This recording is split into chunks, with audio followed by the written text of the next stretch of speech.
racial, sexual, and religious chauvinism to rabid nationalist fervor are beginning not to work. Business of who I am and whether I'm good or bad or achieving or not, all that's learned along the way. Just a ride. We can change it anytime we want.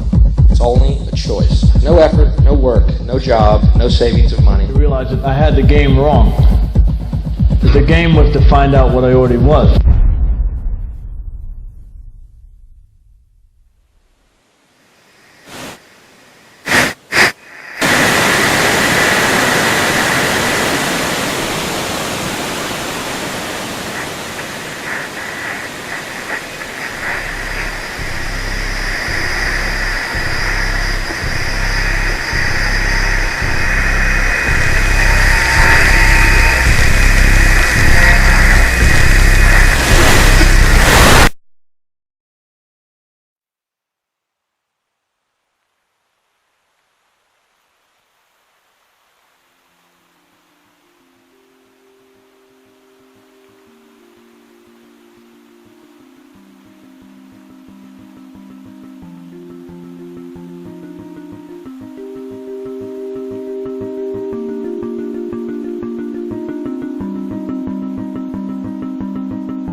We were saying how very important it is to bring about in the human mind the radical revolution. The crisis is a crisis in consciousness, a crisis that cannot anymore accept the old norms, the old patterns, the ancient traditions. And considering what the world is now, with all their misery, conflict, destructive brutality, aggression, and so on, man is still as he was. He's still brutal, violent, aggressive, acquisitive, competitive, and he has built a society along these lines.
Society today is composed of a series of institutions. From political institutions, legal institutions, religious institutions, to institutions of social class, familial values, and occupational specialization. It is obvious the profound influence these traditionalized structures have in shaping our understandings and perspectives. Yet, of all the social institutions we are born into, directed by, and conditioned upon, there seems to be no system as taken for granted and misunderstood as the monetary system. Taking on nearly religious proportions, the established monetary institution exists as one of the most unquestioned forms of faith there is. How money is created, the policies by which it is governed, and how it truly affects society are unregistered interests of the great majority of the population.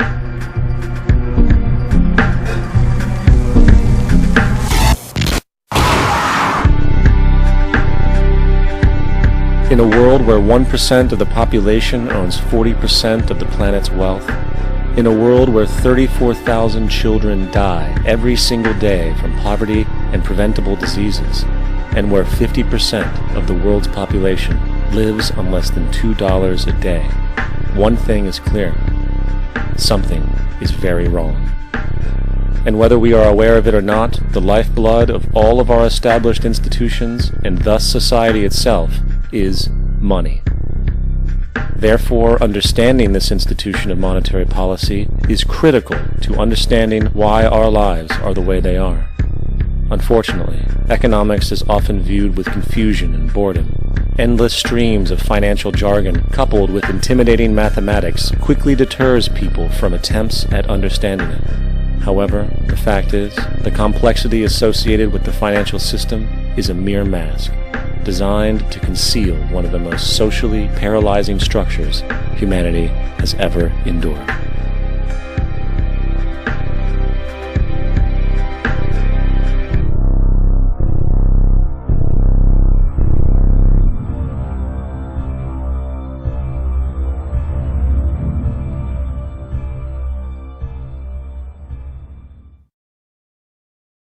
A number of years ago, the Central Bank of the United States, the Federal Reserve, produced a document entitled Modern Money Mechanics.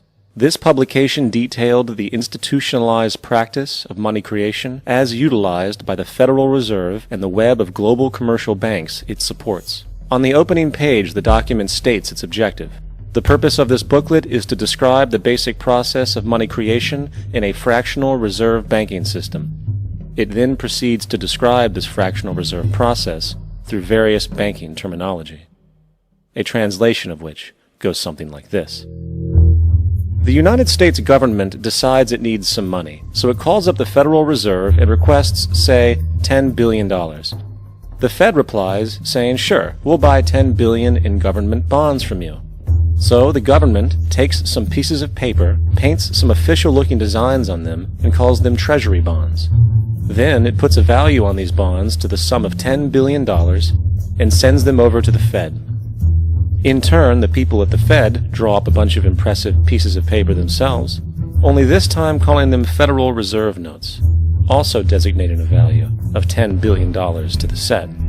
The Fed then takes these notes and trades them for the bonds. Once this exchange is complete, the government then takes the $10 billion in Federal Reserve notes and deposits it into a bank account. And upon this deposit, the paper notes officially become legal tender money, adding $10 billion to the U.S. money supply. And there it is. $10 billion in new money has been created. Of course, this example is a generalization, for, in reality, this transaction would occur electronically, with no paper used at all. In fact, only 3% of the U.S. money supply exists in physical currency. The other 97% essentially exists in computers alone. Now, government bonds are, by design, instruments of debt, and when the Fed purchases these bonds, with money it essentially created out of thin air, the government is actually promising to pay back that money to the Fed. In other words, the money was created out of debt. This mind-numbing paradox of how money or value can be created out of debt or a liability will become more clear as we further this exercise.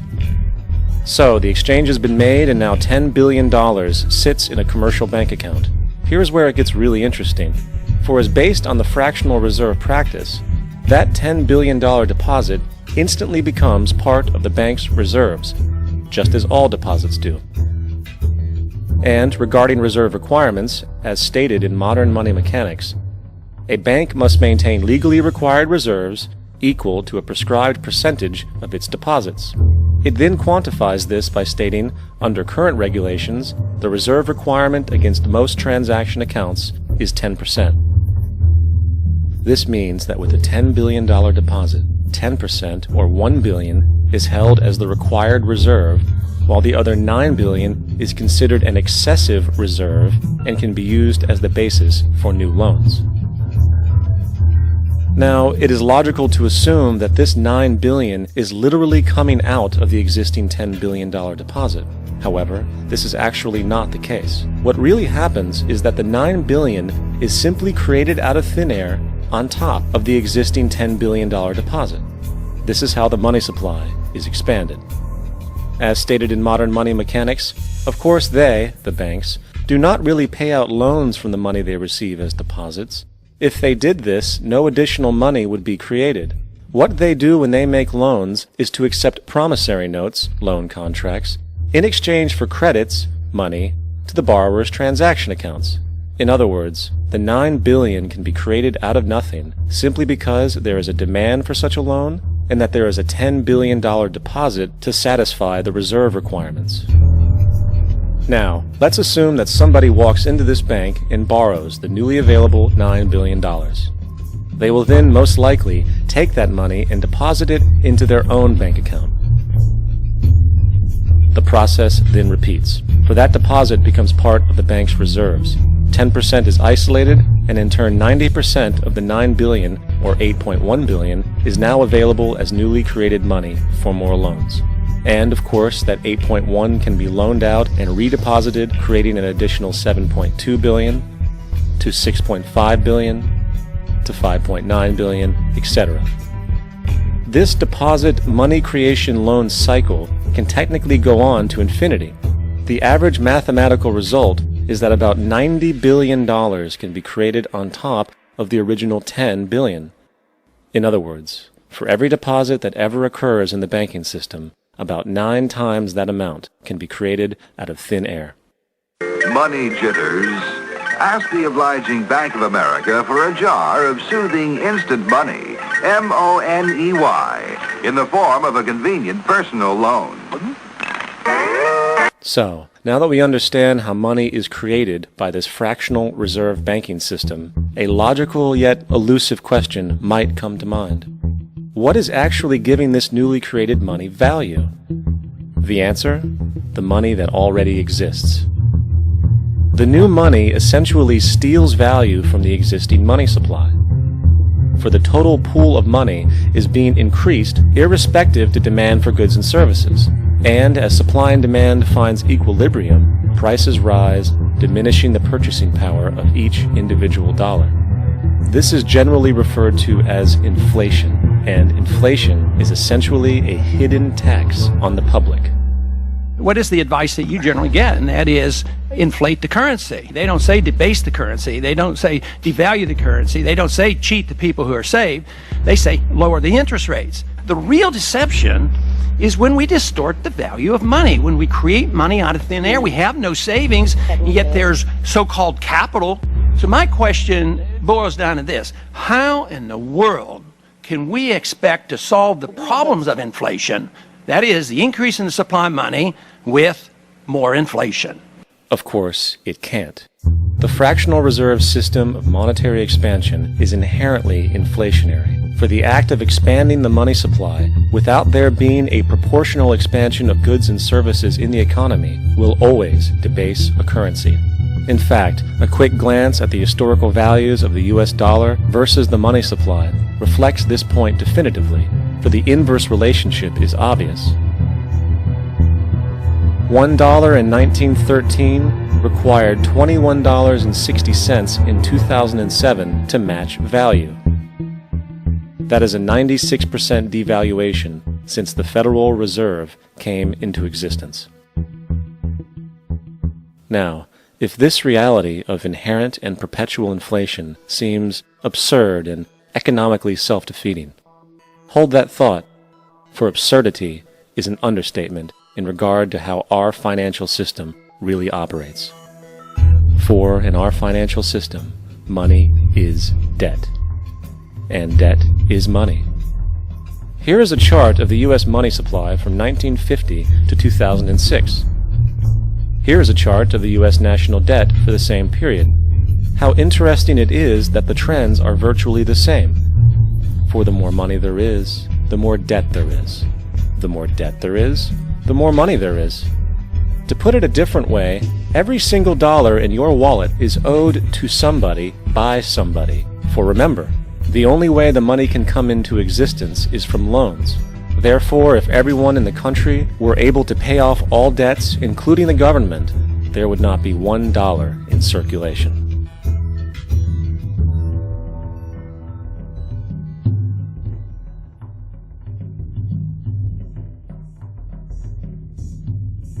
In fact, the last time in American history the national debt was completely paid off was in 1835 after President Andrew Jackson shut down the central bank that preceded the Federal Reserve.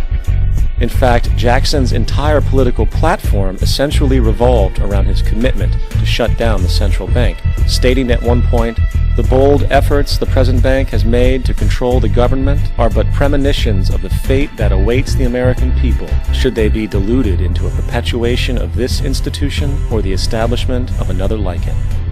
Unfortunately, his message was short-lived, and the international bankers succeeded to install another central bank in 1913, the Federal Reserve. And as long as this institution exists, perpetual debt is guaranteed. Now, so far we have discussed the reality that money is created out of debt, through loans. These loans are based on a bank's reserves, and reserves are derived from deposits. And through this fractional reserve system, any one deposit can create 9 times its original value, in turn debasing the existing money supply, raising prices in society. And since all this money is created out of debt and circulated randomly through commerce, people become detached from their original debt, and a disequilibrium exists, where people are forced to compete for labor in order to pull enough money out of the money supply to cover their costs of living. As dysfunctional and backwards as all of this might seem, there is still one thing we have omitted from this equation. And it is this element of the structure which reveals the truly fraudulent nature of the system itself. The application of interest. When the government borrows money from the Fed, or when a person borrows money from a bank, it almost always has to be paid back with accrued interest. In other words, almost every single dollar that exists must be eventually returned to a bank with interest paid as well. But if all money is borrowed from the central bank and is expanded by commercial banks through loans, only what would be referred to as the principal is being created in the money supply. So then, where is the money to cover all of the interest that is charged? Nowhere. It doesn't exist.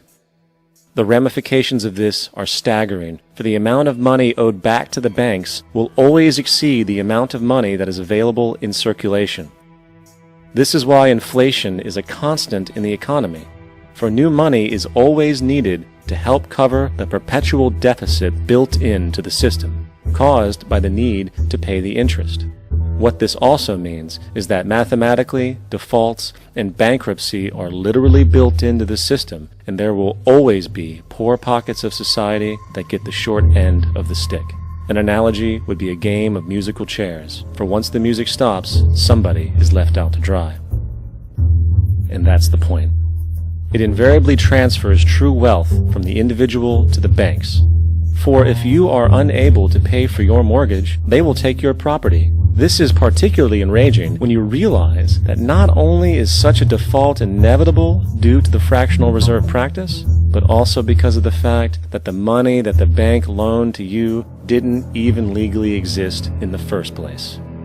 In 1969, there was a Minnesota court case involving a man named Jerome Daly, who was challenging the foreclosure of his home by the bank which provided the loan to purchase it.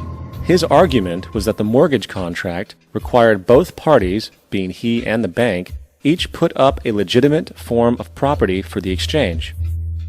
In legal language, this is called consideration.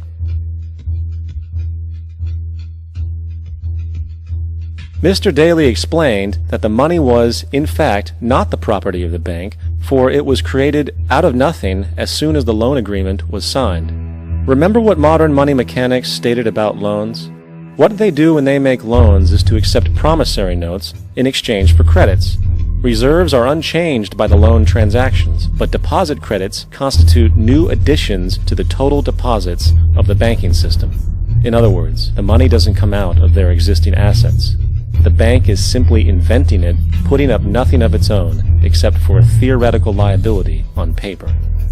As the court case progressed, the bank's president, Mr. Morgan, took the stand, and in the judge's personal memorandum, he recalled that the plaintiff, bank's president, admitted that, in combination with the Federal Reserve Bank, did create the money and credit upon its books by bookkeeping entry. The money and credit first came into existence when they created it. Mr. Morgan admitted that no United States law or statute existed which gave him the right to do this. A lawful consideration must exist and be tendered to support the note.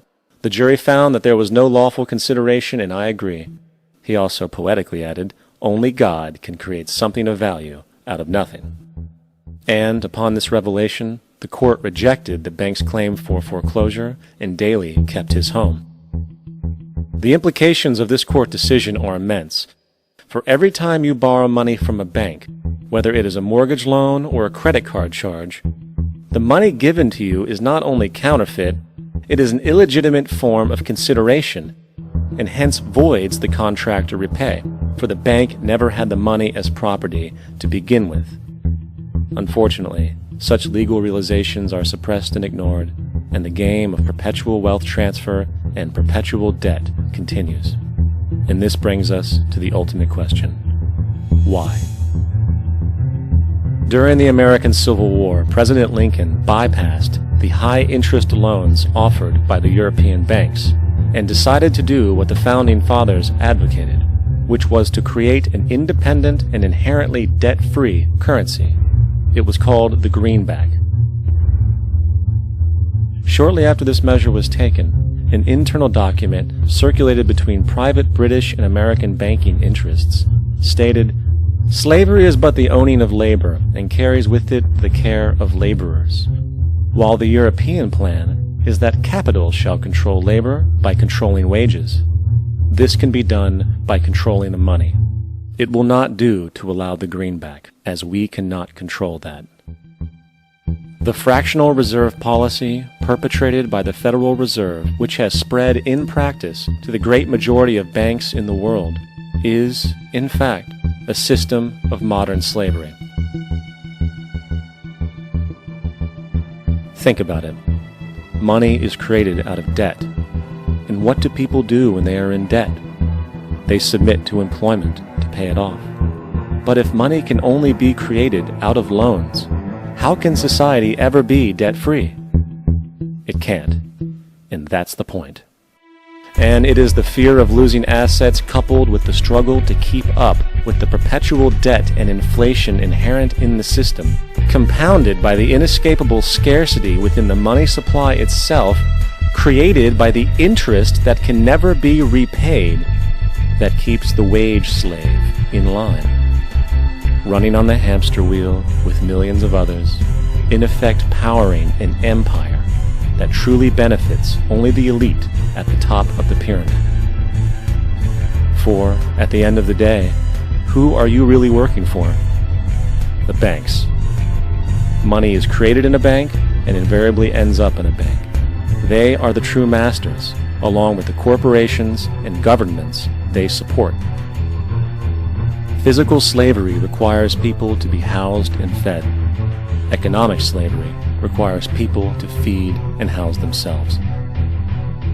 It is one of the most ingenious scams for social manipulation ever created, and at its core, it is an invisible war against the population. Debt is the weapon used to conquer and enslave societies, and interest is its prime ammunition. And as the majority walks around oblivious to this reality, the banks, in collusion with governments and corporations, continue to perfect and expand their tactics of economic warfare, spawning new bases, such as the World Bank and International Monetary Fund, while also inventing a new type of soldier, the birth of the economic hitman.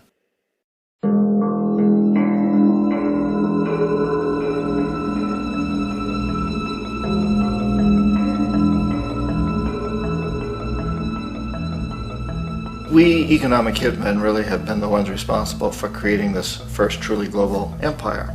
And we work many different ways.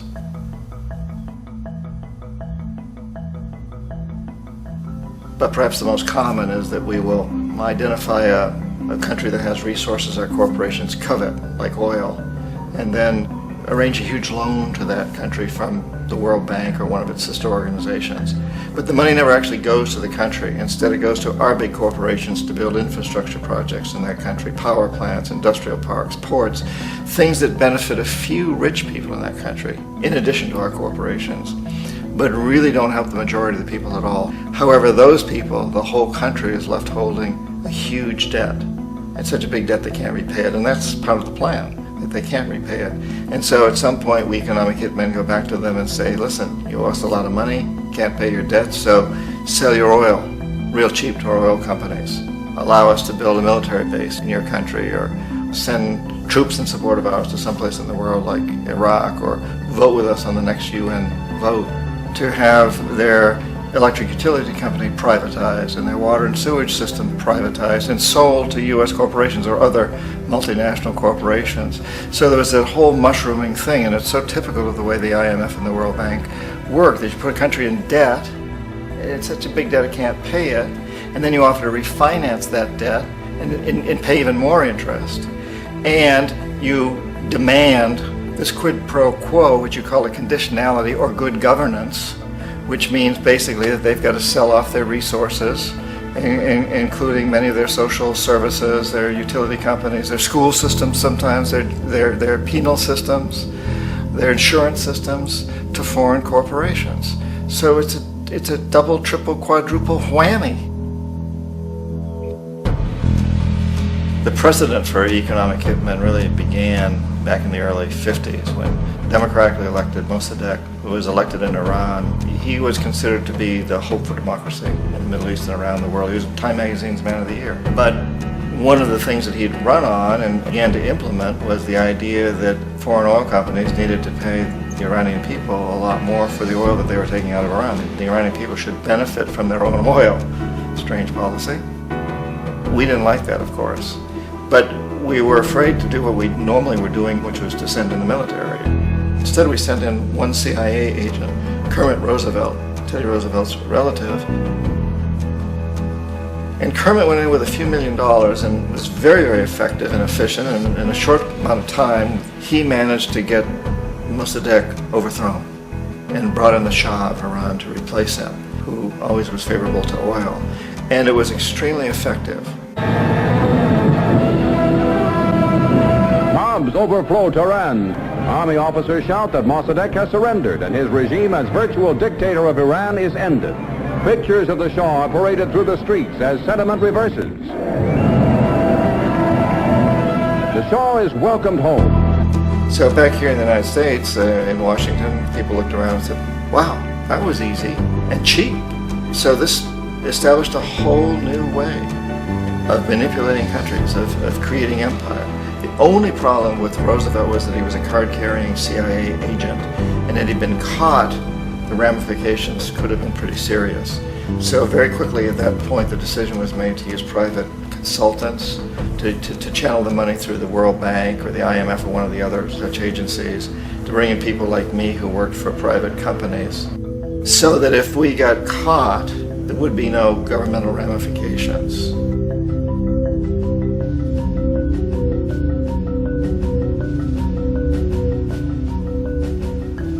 When Arbenz became president of Guatemala, the country was very much under the thumbs of United Fruit Company, the big international corporations. And Arbenz ran on this ticket that says, you know, we want to get the land back to the people. And once he took power, he was implementing policies that would do exactly that, give land rights back to the people. United Fruit didn't like that very much. And so they hired a public relations firm, launched a huge campaign in the United States to convince the United States people, the citizens of the United States, and the press of the United States, and the Congress of the United States, that Arbenz was a Soviet puppet, and that if we allowed him to stay in power, the Soviets would have a foothold in this hemisphere. And that, at that point in time, was a huge fear on everybody's mind, the Red Terror, the Communist terror. And so, to make a long story short, out of this public relations campaign came a commitment on the part of the CIA and the military to take this man out. And in fact, we did. We sent in planes, we sent in soldiers, we sent in jackals, we sent everything in to take him out, and did take him out. And as soon as he was removed from office, the new guy that took over after him basically reinstated everything to the big international corporations, including United Fruit.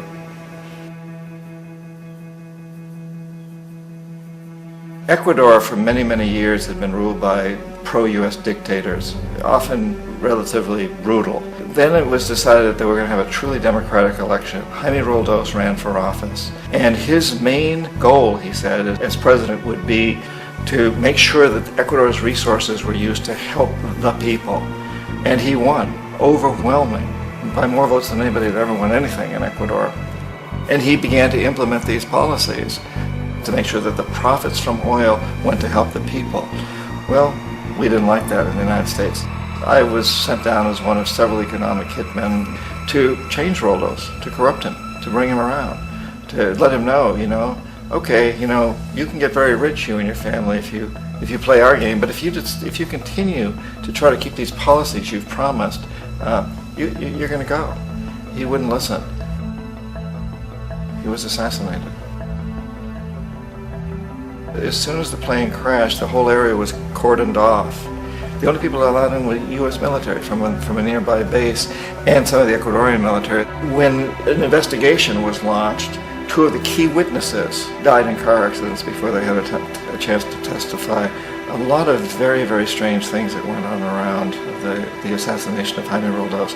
I, like most people who've really looked at this case, have absolutely no doubt that it was an assassination. And of course, in my position as an economic hitman, I was always expecting something to happen to Jaime, whether it be a coup or assassination, I wasn't sure, but that he would be taken down because he was not being corrupted. He would not allow himself to be corrupted the way we wanted to corrupt him.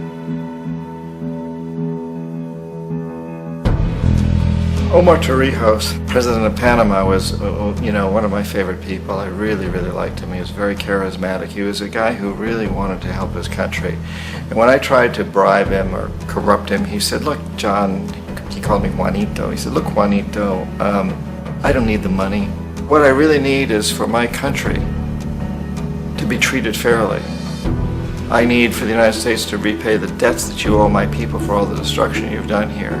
I need to be in a position where I can help other Latin American countries win their independence and be free of this terrible presence from the north that you people are exploiting us so badly.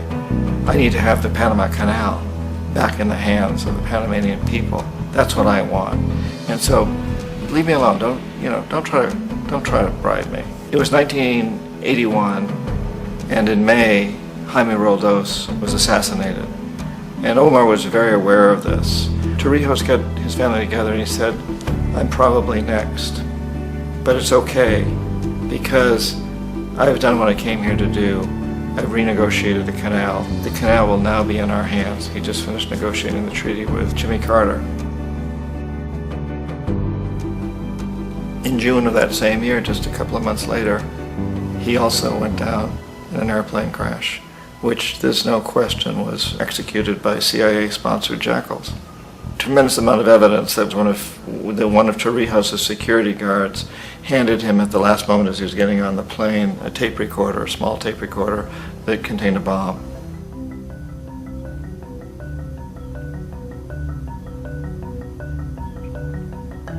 It is interesting to me how this system has continued pretty much the same way for years and years and years, except the economic hitmen have got better and better and better.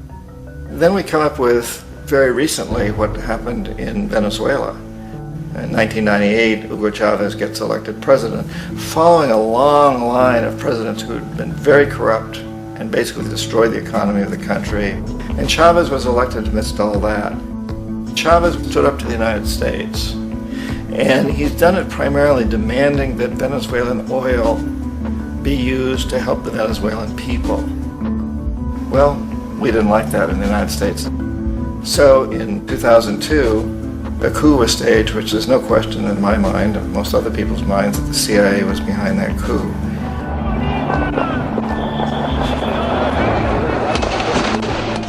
The way that coup was fomented was very reflective of what Kermit Roosevelt had done in Iran, of paying people to go out into the streets to riot, to protest, to say this Chavez is very unpopular. You know, if you can get a few thousand people to do that, television can make it look like it's the whole country, and things start to mushroom. Except in the case of Chavez, he was smart enough, and the people were so strongly behind him that they overcame it, which was a phenomenal moment in the history of Latin America.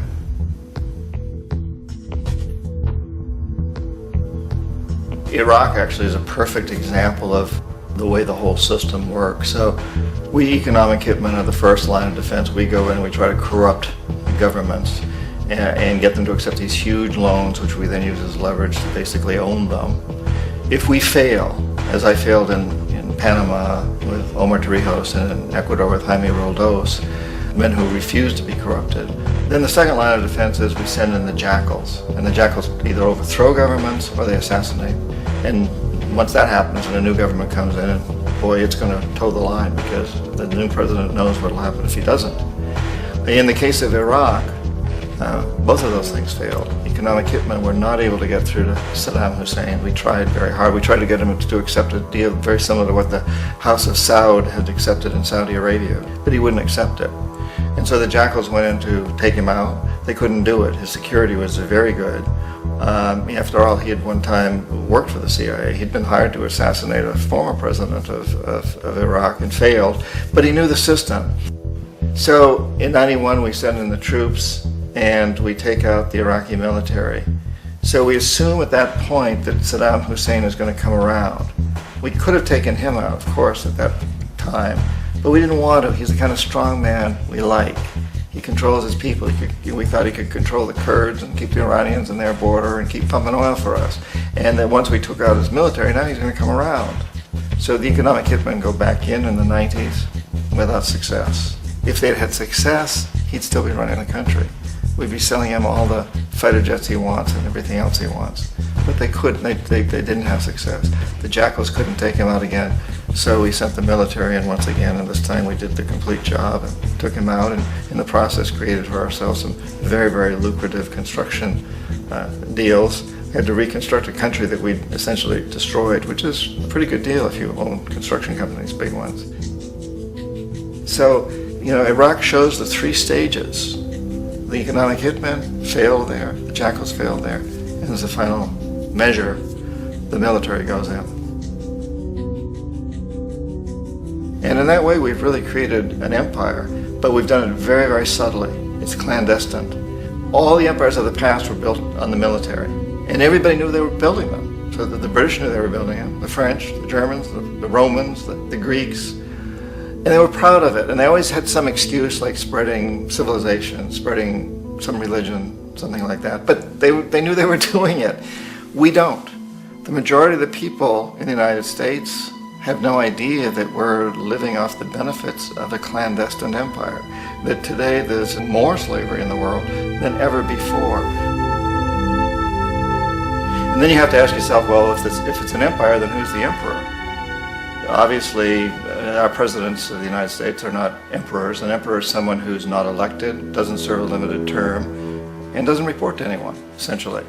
So you can't classify our presidents that way. But we do have what I consider to be the equivalent of the emperor, and it's what I call the corporatocracy. The corporatocracy is this group of individuals who run our biggest corporations, and they really act as the emperor of this empire.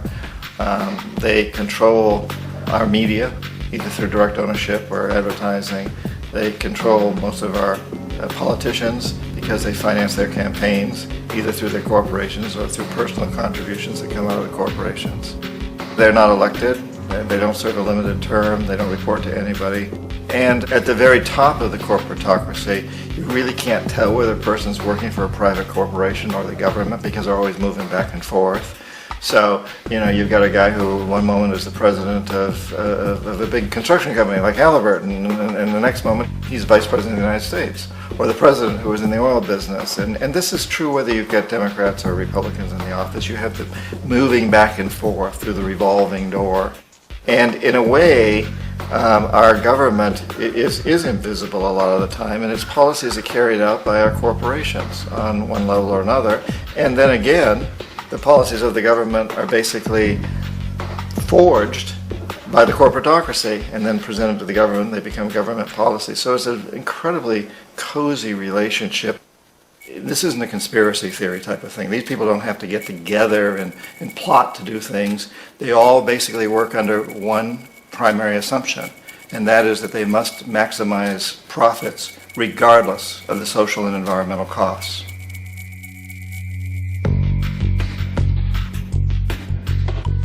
This process of manipulation by the corporatocracy through the use of debt, bribery, and political overthrow is called globalization. Just as the Federal Reserve keeps the American public in a position of indentured servitude through perpetual debt, inflation, and interest, the World Bank and IMF serve this role on a global scale.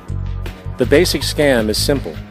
Put a country in debt either by its own indiscretion or through corrupting the leader of that country, then impose conditionalities or structural adjustment policies, often consisting of the following. Currency devaluation. When the value of a currency drops, so does everything valued in it. This makes indigenous resources available to predator countries at a fraction of their worth. Large funding cuts for social programs. These usually include education and healthcare, compromising the well-being and integrity of the society, leaving the public vulnerable to exploitation. Privatization of state-owned enterprises. This means that socially important systems can be purchased and regulated by foreign corporations for profit. For example, in 1999, the World Bank insisted that the Bolivian government sell the public water system of its third largest city to a subsidy of the U.S. corporation Bechtel. As soon as this occurred, water bills for the already impoverished local residents skyrocketed. It wasn't until after a full-blown revolt by the people that the Bechtel contract was nullified. Then there is trade liberalization, or the opening up of the economy through removing any restrictions on foreign trade. This allows for a number of abusive economic manifestations, such as transnational corporations bringing in their own mass-produced products, undercutting the indigenous production and ruining local economies. An example is Jamaica, which, after accepting loans and conditionalities from the World Bank, lost its largest cash crop markets due to competition with Western imports. Today, countless farmers are out of work, for they are unable to compete with the large corporations. Another variation is the creation of numerous seemingly unnoticed, unregulated, inhumane sweatshop factories, which take advantage of the imposed economic hardship. Additionally, due to production deregulation, environmental destruction is perpetual, as a country's resources are often exploited by the indifferent corporations while outputting large amounts of deliberate pollution. The largest environmental lawsuit in the history of the world today is being brought on behalf of 30,000 Ecuadorian Amazonian people against Texaco, which is now owned by Chevron. So today it's against Chevron, but for activities conducted by Texaco. Estimated to be more than 18 times what the Exxon Valdez dumped into the coast of Alaska. In the case of Ecuador, it wasn't an accident. The oil companies did it intentionally. They knew they were doing it to save money out there rather than arranging for proper disposal.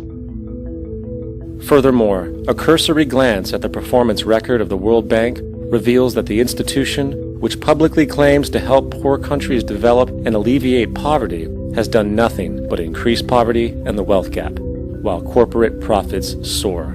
In 1960, the income gap between the fifth of the world's people in the richest countries versus the fifth in the poorest countries was 30 to 1. By 1998, it was 74 to 1. While global GNP rose 40% between 1970 and 1985, those in poverty actually increased by 17%. While from 1985 to 2000, those living on less than $1 a day increased by 18%. Even the Joint Economic Committee of the U.S. Congress admitted that there is a mere 40% success rate of all World Bank projects. In the late 1960s, the World Bank intervened in Ecuador with large loans.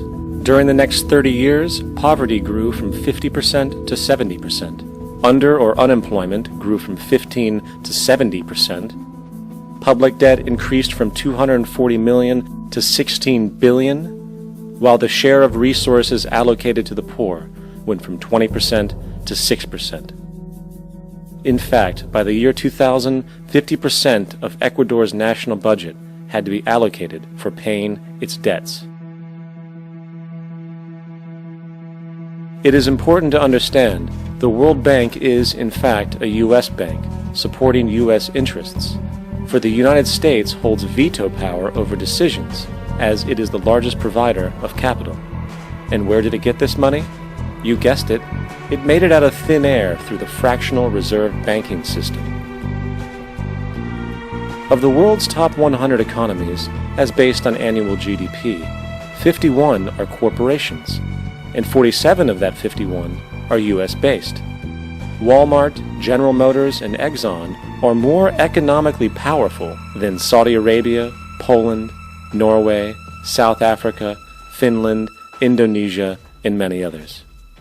And, as protective trade barriers are broken down, currencies tossed together and manipulated in floating markets, and state economies overturned in favor of open competition and global capitalism, the empire expands. You get up on your little 21-inch screen and howl about America and democracy. There is no America. There is no democracy.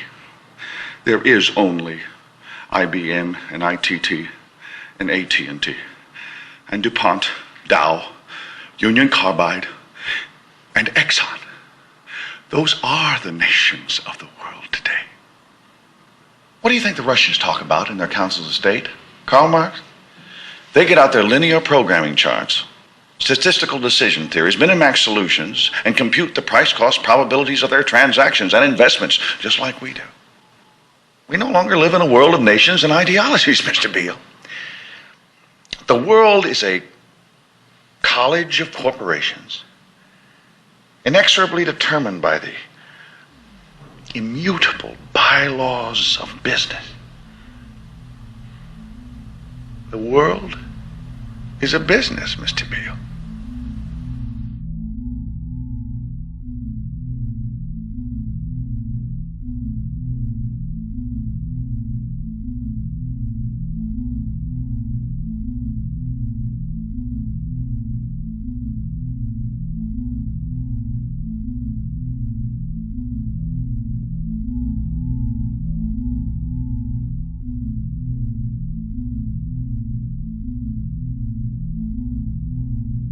The world is being taken over by a handful of business powers who dominate the natural resources we need to live while controlling the money we need to obtain these resources. The end result will be world monopoly, based not on human life, but financial and corporate power. And as the inequality grows, naturally more and more people are becoming desperate. So the establishment was forced to come up with a new way to deal with anyone who challenges the system. So they gave birth to the terrorist. The term terrorist is an empty distinction, designed for any person or group who chooses to challenge the establishment. This isn't to be confused with the fictional Al-Qaeda, which was actually the name of a computer database for the US-supported Mujahideen in the 1980s.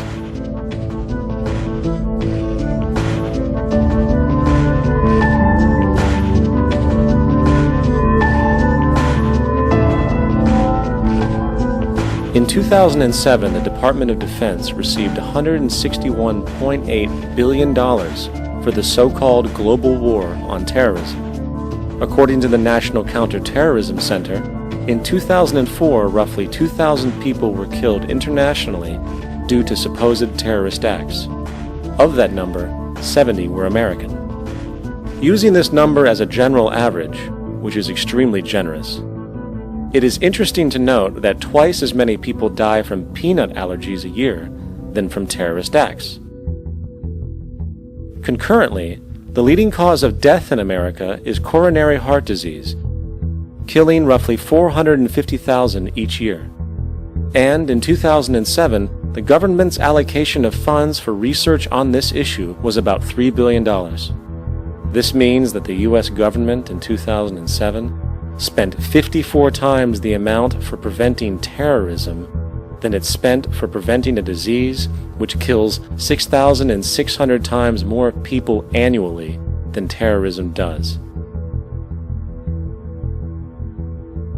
Yet, as the name terrorism and Al-Qaeda are arbitrarily stamped on every news report relating to any action taken against U.S. interests, the myth grows wider. In mid-2008, the U.S. Attorney General actually proposed that the U.S. Congress officially declare war against the fantasy. Not to mention, as of July 2008, there are now over 1 million people currently on the U.S. terrorist watch list. These so-called counterterrorism measures, of course, have nothing to do with social protection, and everything to do with preserving the establishment amongst the growing anti-American sentiment both domestically and internationally, which is legitimately founded on the greed-based corporate empire expansion that is exploiting the world. The true terrorists of our world do not meet at the docks at midnight or scream Allah Akbar before some violent action. The true terrorists of our world wear $5,000 suits and work in the highest positions of finance, government, and business. So, what do? How do we stop a system of greed and corruption that has so much power and momentum?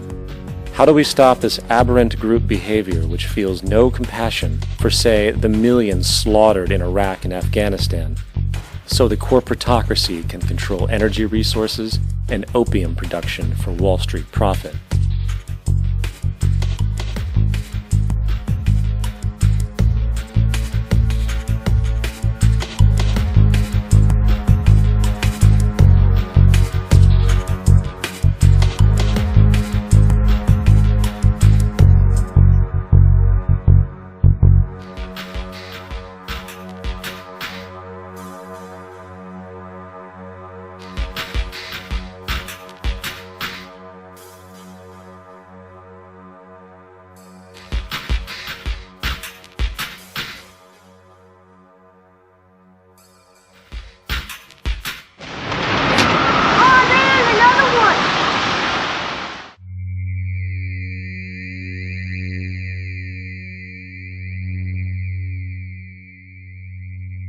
How do we stop a system of greed and corruption that condemns poor populations to sweatshop slavery for the benefit of Madison Avenue? Or that engineers false flag terror attacks for the sake of manipulation? Or that generates built-in modes of social operation which are inherently exploitative? Or that systematically reduces civil liberties and violates human rights in order to protect itself from its own shortcomings? How do we deal with the numerous covert institutions, such as the Council on Foreign Relations, the Trilateral Commission, and the Bilderberg Group, and other undemocratically elected groups which, behind closed doors, collude to control the political, financial, social, and environmental elements of our lives? In order to find the answer, we must first find the true underlying cause. For the fact is, the selfish, corrupt, power, and profit-based groups are not the true source of the problem. They are symptoms.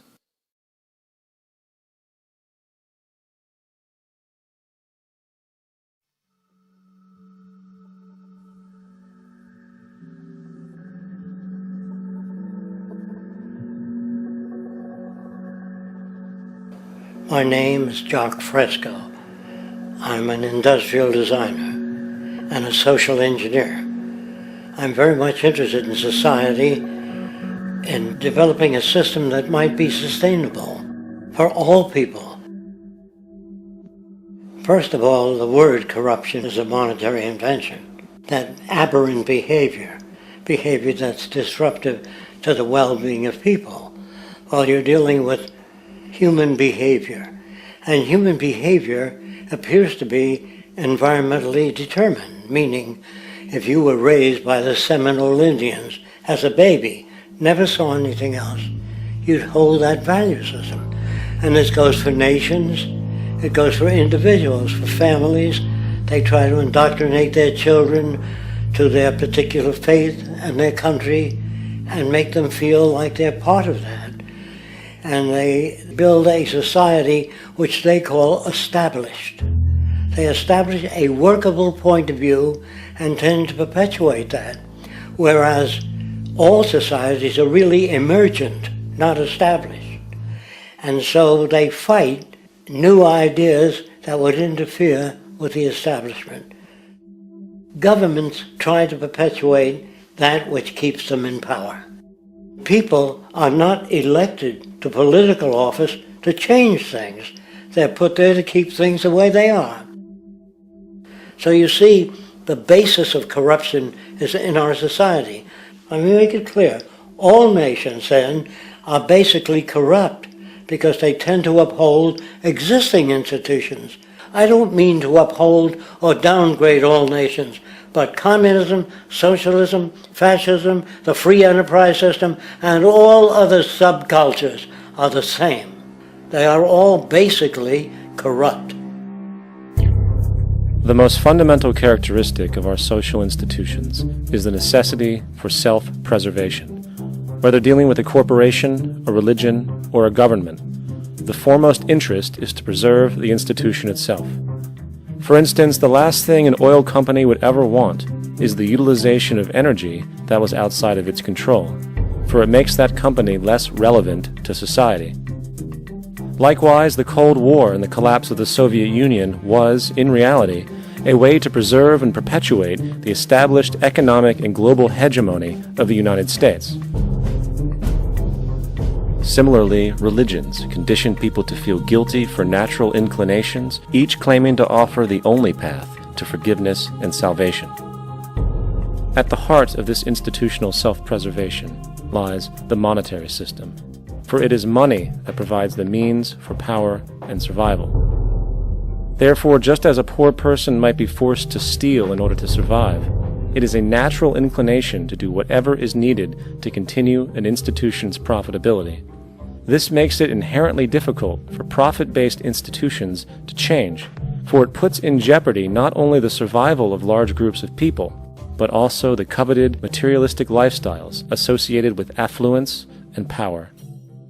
Therefore, the paralyzing necessity to preserve an institution, regardless of its social relevance, is largely rooted in the need for money or profit.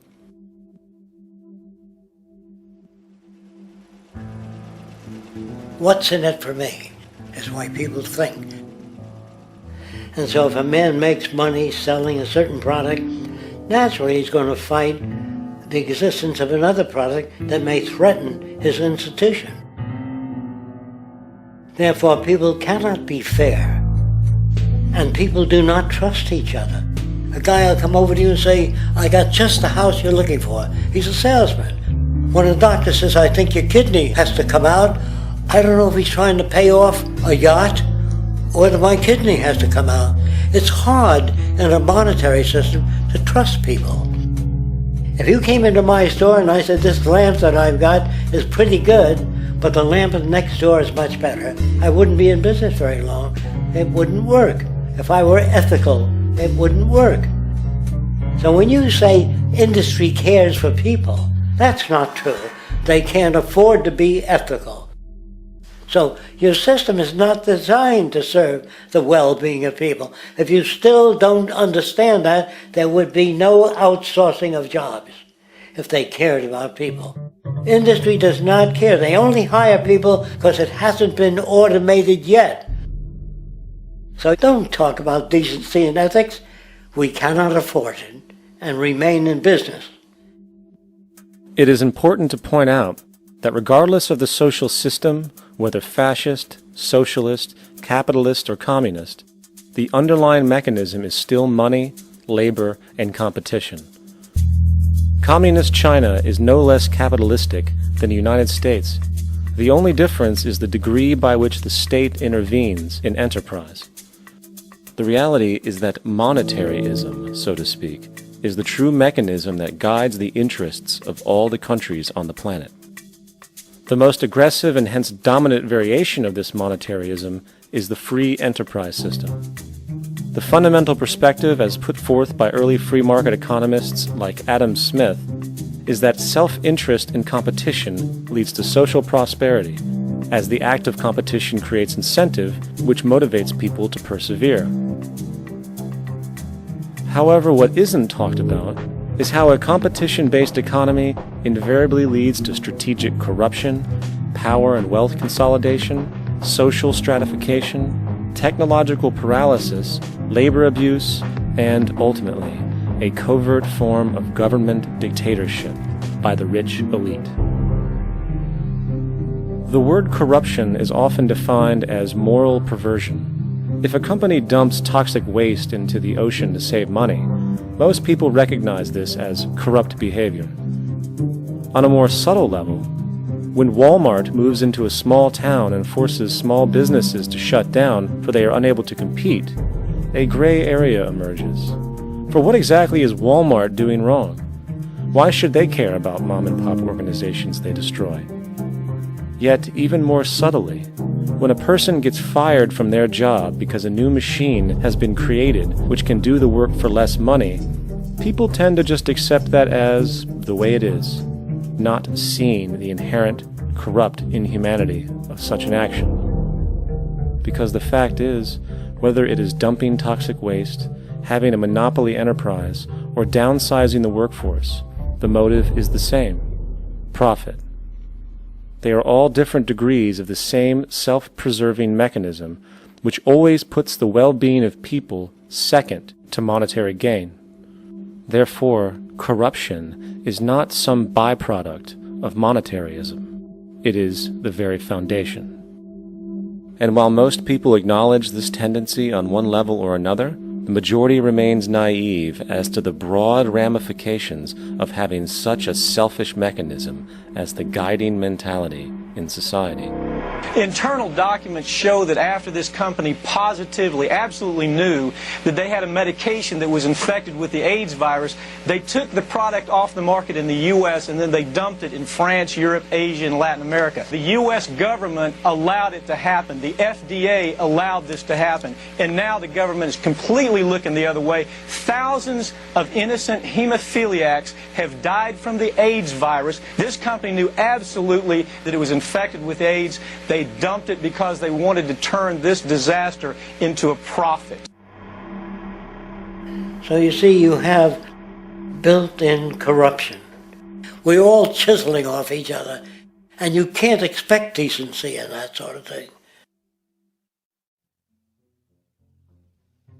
And feeling that, they don't know who to elect. They think in terms of a democracy, which is not possible in a monetary-based economy. If you have more money to advertise your position, the position you desire in government, that isn't a democracy. It serves those in positions of differential advantage. So it's always a dictatorship of the elitists, the financially wealthy.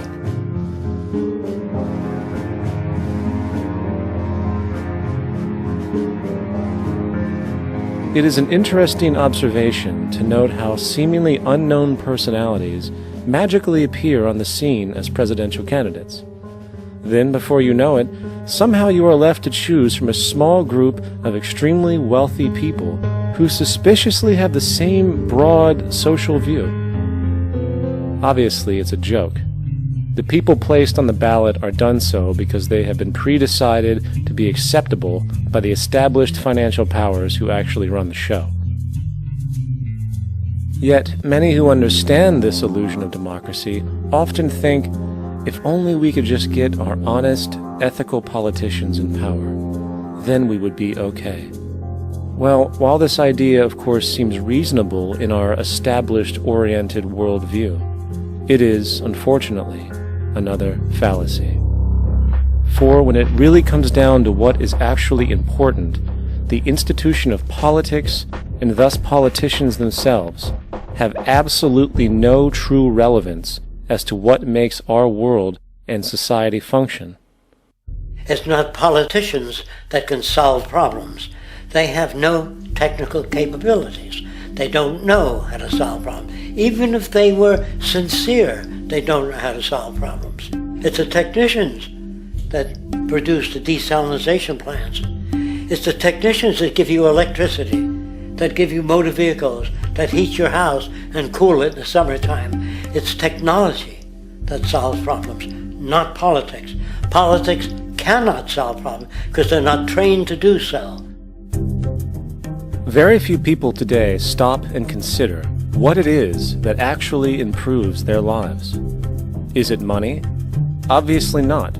One cannot eat money or stuff money into their car to get it to run. Is it politics? All politicians can do is create laws, establish budgets, and declare war. Is it religion? Of course not. Religion creates nothing except intangible emotional solace for those who require it. The true gift that we as human beings have, which has been solely responsible for everything that has improved our lives, is technology. What is technology? Technology is a pencil which allows one to solidify ideas on paper for communication. Technology is an automobile which allows one to travel faster than feet would allow.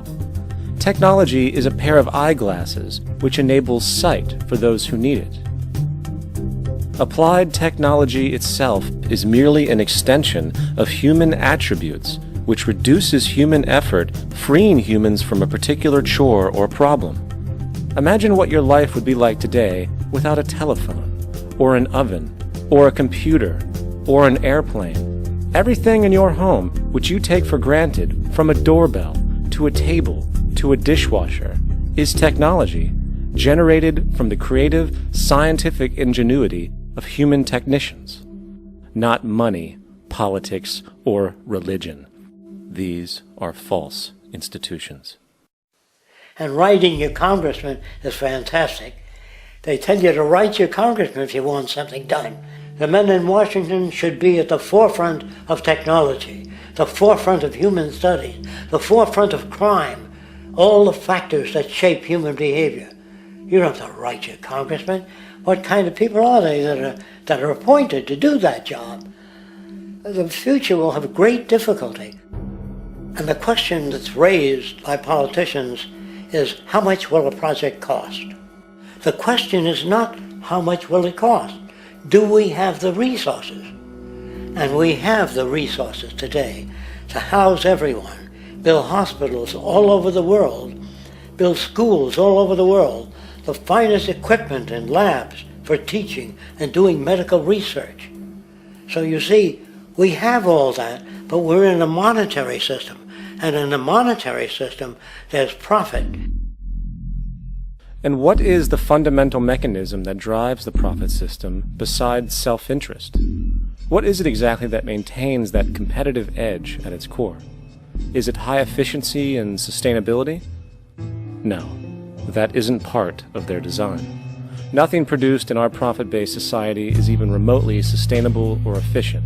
If it was, there wouldn't be a multi-million-dollar-a-year service industry for automobiles, nor would the average lifespan for most electronics be less than 3 months before they're obsolete. Is it abundance? Absolutely not. Abundance, as based on the laws of supply and demand, is actually a negative thing. If a diamond company finds 10 times the usual amount of diamonds during their mining, it means the supply of diamonds has increased, which means the cost and profit per diamond drops. The fact is, efficiency, sustainability, and abundance are enemies of profit. To put it into a word, it is the mechanism of scarcity that increases profits. What is scarcity? Based on keeping products valuable. Slowing up production on oil raises the price. Maintaining scarcity of diamonds keeps the price high. They burn diamonds at the Kimberley diamond mines. They made a carbon that keeps the price up.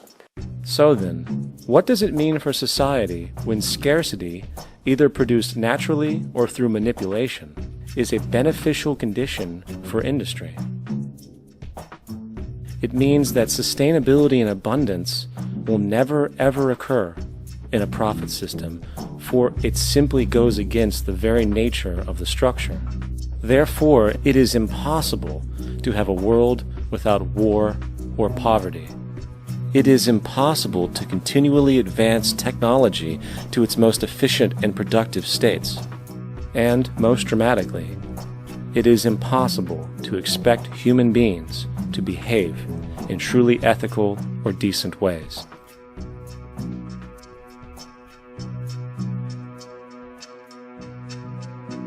People use the word instinct because they can't account for the behavior. They sit back and they evaluate with their lack of knowledge, and they say things like, humans are built a certain way, greed is a natural thing, as though they've worked for years on it, and it's no more natural than wearing clothing.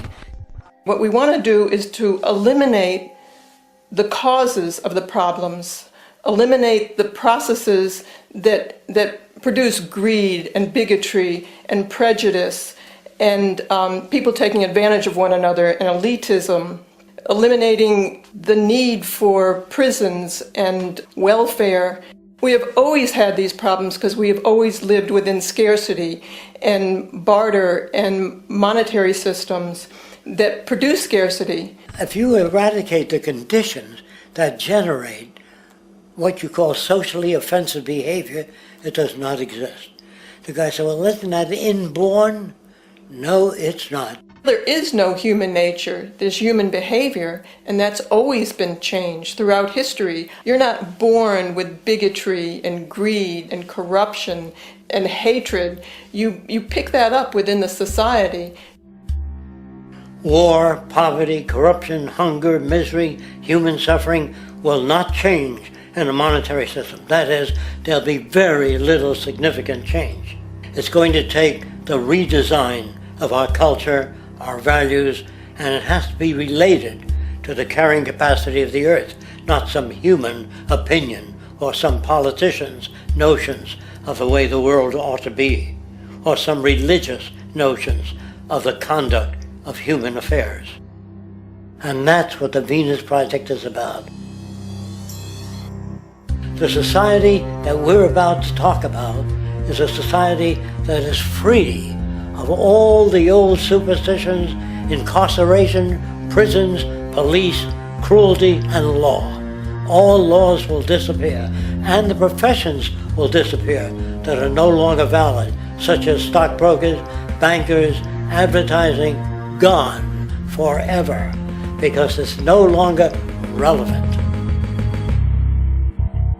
When we understand that it is technology devised by human ingenuity which frees humanity and increases our quality of life, we then realize that the most important focus we can have is on the intelligent management of the Earth's resources.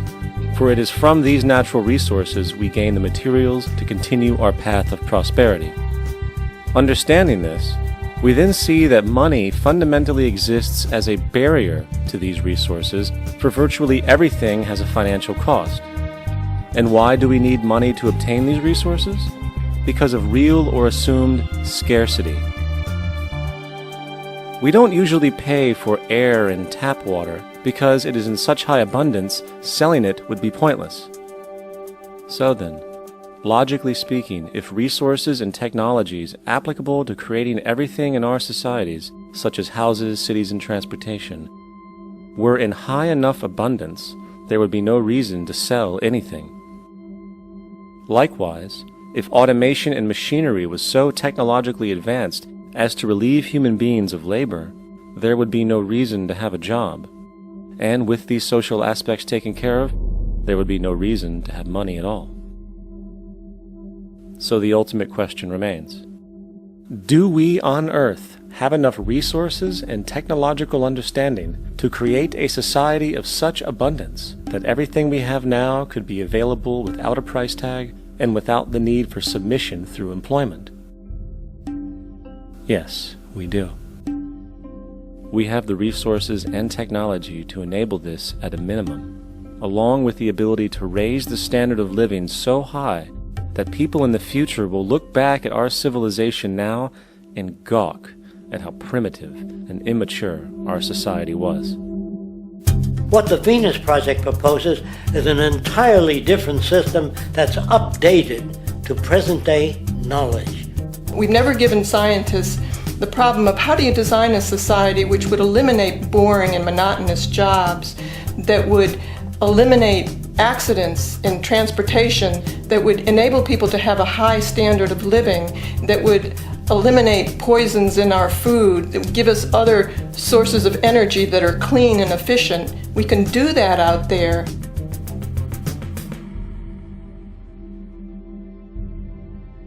The major difference between a resource-based economy and a monetary system is that a resource-based economy is really concerned with people and their well-being, where a monetary system has become so distorted that the concerns of the people are really secondary, if they're there at all. The products that are turned out are for how much money you can get. If there is a problem in society and you can't earn money from solving that problem, then it won't be done. The resource-based economy is really not close to anything that's been tried. And with all our technology today, we can create abundance. It could be used to improve everyone's lifestyle. Abundance all over the world if we use our technology wisely and maintain the environment. It's a very different system, and it's very hard to talk about because the public is not that well enough informed as to the state of technology.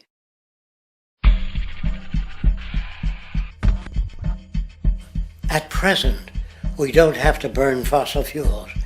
We don't have to use anything that would contaminate the environment. There are many sources of energy available. Alternative energy solutions pushed by the establishment, such as hydrogen, biomass, and even nuclear, are highly insufficient, dangerous, and exist only to perpetuate the profit structure that industry has created.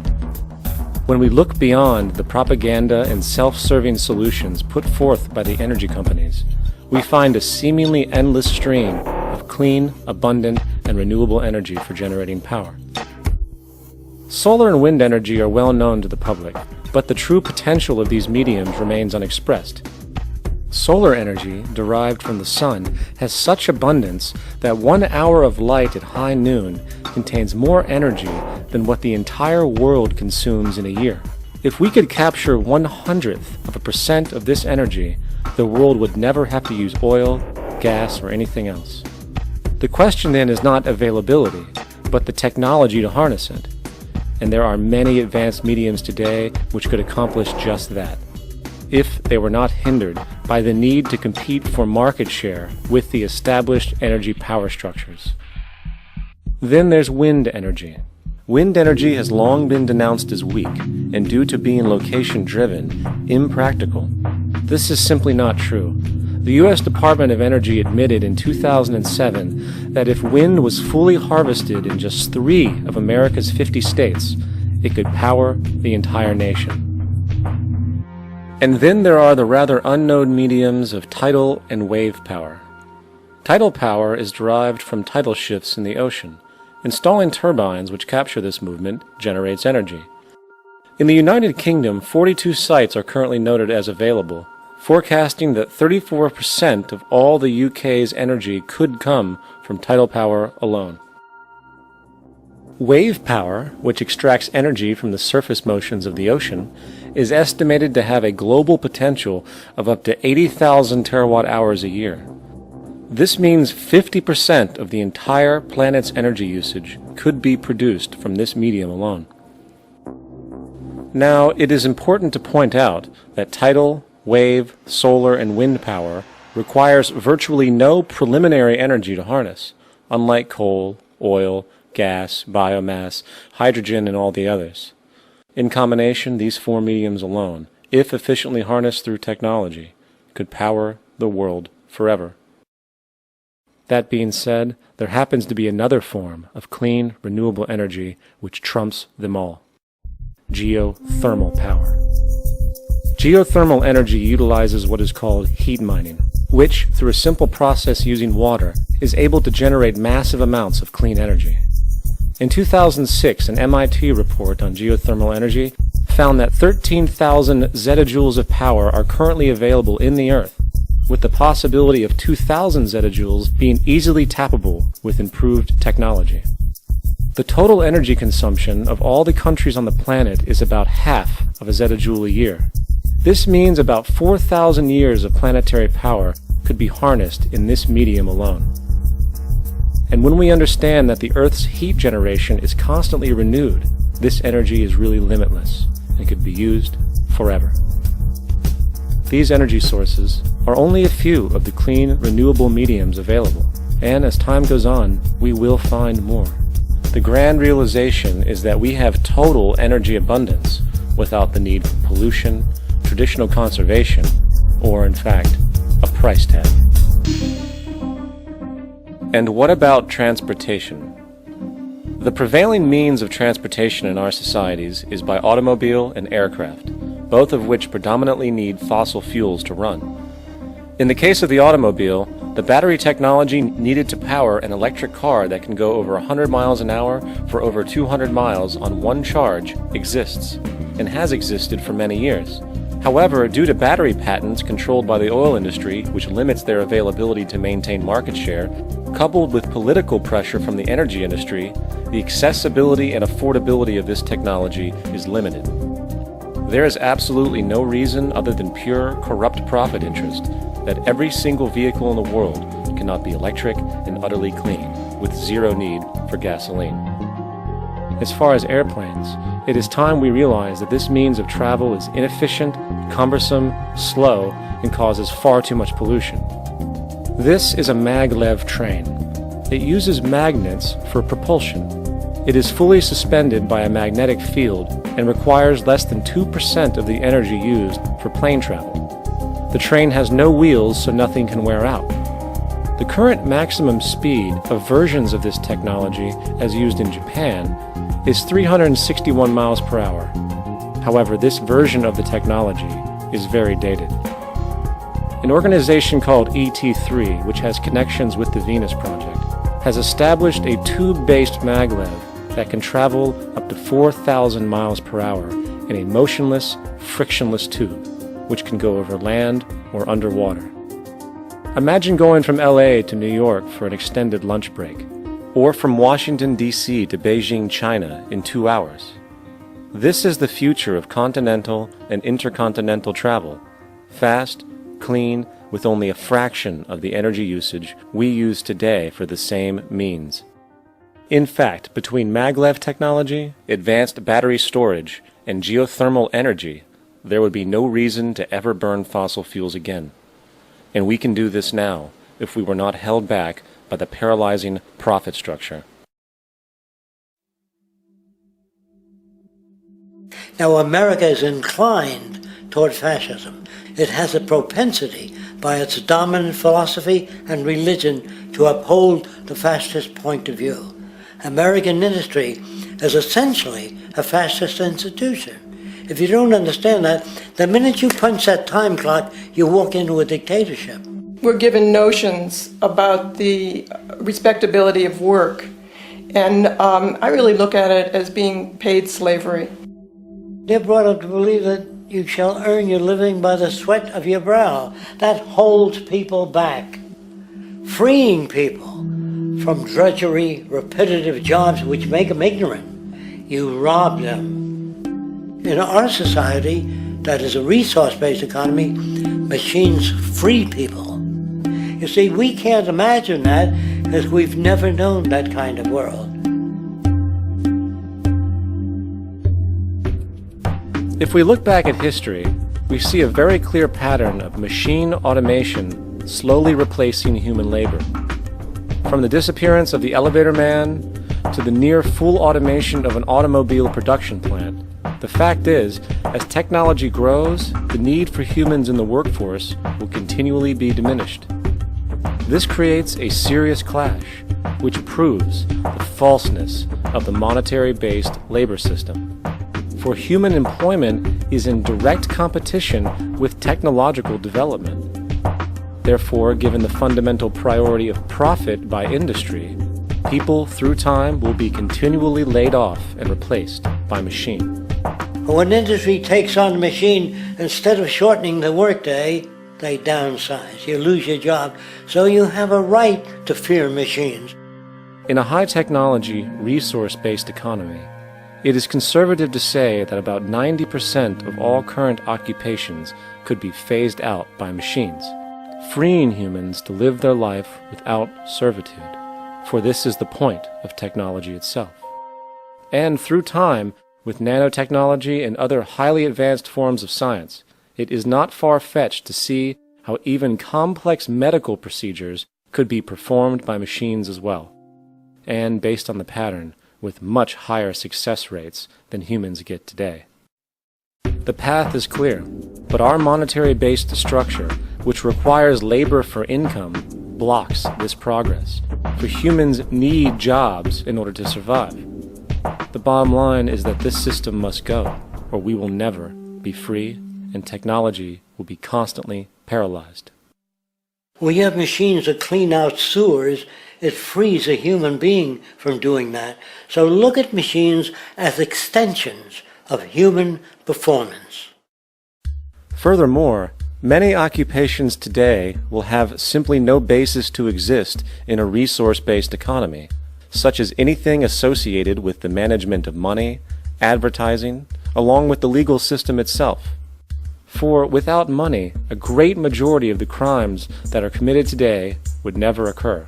Virtually all forms of crime are a consequence of the monetary system, either directly or by neuroses inflicted through financial deprivation. Therefore, laws themselves could eventually become extinct. Instead of putting up a sign, drive carefully, slippery when wet, put abrasive in the highway so it's not slippery when wet. And if a person gets in a car that's drunk and the car oscillates a great deal, there's a little pendulum that swings up and back, and that'll pull the car over to the side. Not a law solution. Put sonar and radar in automobiles so they can't hit one another. Man-made laws are attempts to deal with occurring problems, and not knowing how to solve them, they make a law. In the United States, the most privatized, capitalist country on the planet, it should come as no surprise that it also has the largest prison population in the world, growing every year. Statistically, most of these people are uneducated and come from poor, deprived societies. And, contrary to propaganda, it is this environmental conditioning which lures them into criminal and violent behavior. However, society looks the other way in regard to this point. The legal and prison systems are just more examples of how our society avoids examining the root causes of behavior. Billions are spent each year on prisons and police, while only a fraction is spent on programs for poverty, which is one of the most fundamental variables responsible for crime to begin with. And as long as we have an economic system which prefers and in fact creates scarcity and deprivation, crime will never go away.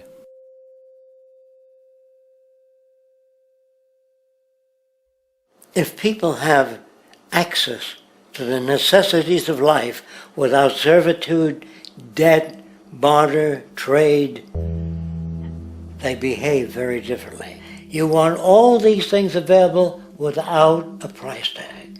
Now then, you gotta have a price tag. Well, what'll motivate people? Man gets everything he wants, he just lay around in the sun. This is the myth they perpetuate.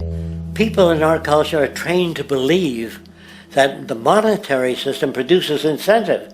If they have access to things, why should they want to do anything? They will lose their incentive. That's what you're taught to support the monetary system. When you take money out of the scenario, there would be different incentives, very different incentives. When people have access to the necessities of life, their incentives change. What about the moon and the stars? New incentives arise. If you make a painting that you enjoy, you will enjoy giving it to other people, not selling it.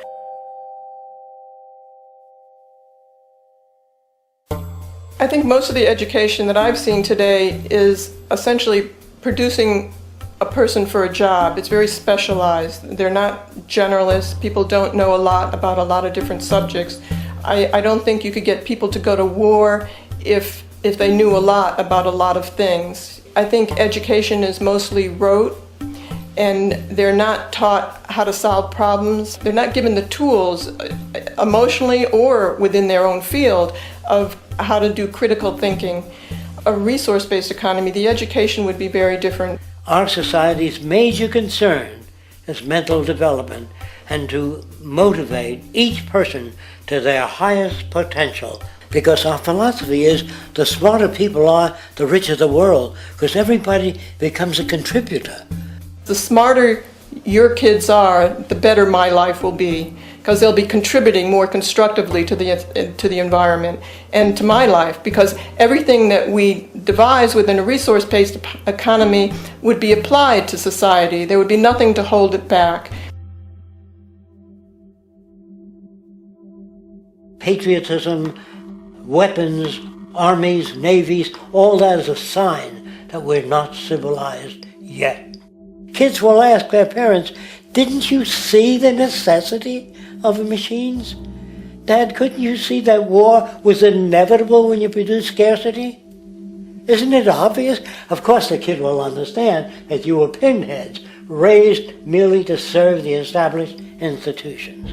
We're such an abominable, sick society that we won't make the history book. They just say that large nations took land from smaller nations, used force and violence. You'll get history talked about as corrupt behavior all the way along until the beginning of the civilized world. That's when all the nations work together. World unification, working toward common good for all human beings, and without anyone being subservient to anyone else.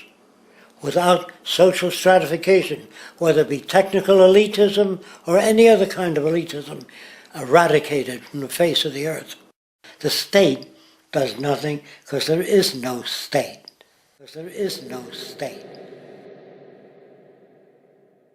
The system I advocate, a resource-based global economy, is not perfect. It's just a lot better than what we have. We can never achieve perfection.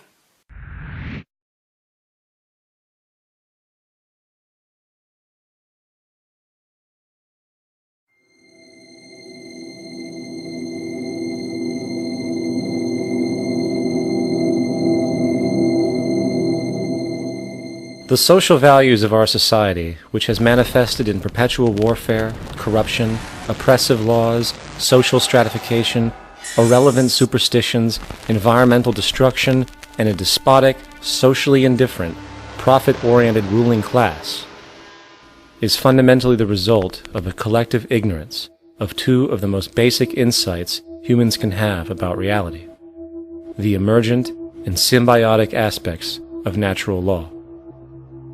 The emergent nature of reality is that all systems, whether it is knowledge, society, technology, philosophy, or any other creation, will, when uninhibited, undergo fluid, perpetual change. What we consider commonplace today, such as modern communication and transportation, would have been unimaginable in ancient times. Likewise, the future will contain technologies, realizations, and social structures that we cannot even fathom in the present. We have gone from alchemy to chemistry, from a geocentric universe to a heliocentric, from believing that demons were the cause of illness to modern medicine. This development shows no sign of ending, and it is this awareness that aligns us and leads us on a continuous path to growth and progress. Static, empirical knowledge does not exist. Rather, it is the insight of the emergence of all systems we must recognize. This means we must be open to new information at all times, even if it threatens our current belief system and hence identities. Sadly, society today has failed to recognize this, and the established institutions continue to paralyze growth by preserving outdated social structures. Simultaneously, the population suffers from a fear of change, for their conditioning assumes a static identity in and challenging one's belief system usually results in insult and apprehension, for being wrong is erroneously associated with failure, when, in fact, to be proven wrong should be celebrated, for it is elevating someone to a new level of understanding, furthering awareness. The fact is, there is no such thing as a smart human being, for it is merely a matter of time before their ideas are updated, changed, or eradicated.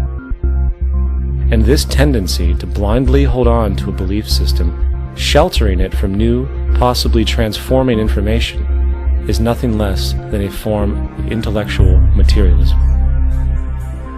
The monetary system perpetuates this materialism not only by its self-preserving structures, but also through the countless number of people who have been conditioned into blindly and thoughtlessly upholding these structures, therefore becoming self-appointed guardians of the status quo.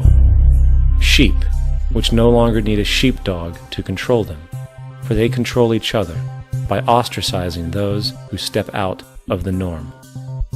This tendency to resist change and uphold existing institutions for the sake of identity, comfort, power, and profit is completely unsustainable and will only produce further imbalance, fragmentation, distortion, and invariably, destruction. It's time to change. From hunters and gatherers to the agricultural revolution to the industrial revolution, the pattern is clear. It is time for a new social system which reflects the understandings we have today. The monetary system is a product of a period of time where scarcity was a reality. Now, with the age of technology, it is no longer relevant to society. Gone with the aberrant behavior it manifests. Likewise, dominant worldviews, such as theistic religion, operate with the same social irrelevancy. Islam, Christianity, Judaism, Hinduism, and all of the others exist as barriers to personal and social growth, for each group perpetuates a closed worldview, and this finite understanding that they acknowledge is simply not possible in an emergent universe.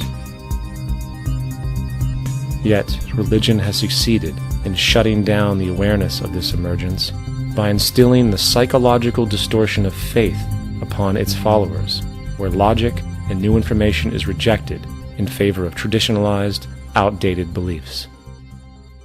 The concept of God is really a method of accounting for the nature of things. In the early days, people didn't know enough about how things formed, how nature worked, so they invented their own little stories. And they made God in their own image. A guy that gets angry. When people don't behave right, he creates floods and earthquakes. They say it's an act of God. A cursory glance at the suppressed history of religion reveals that even the foundational myths themselves are emergent culminations, developed through influence over time. For example, a cardinal doctrine of the Christian faith is the death and resurrection of Christ.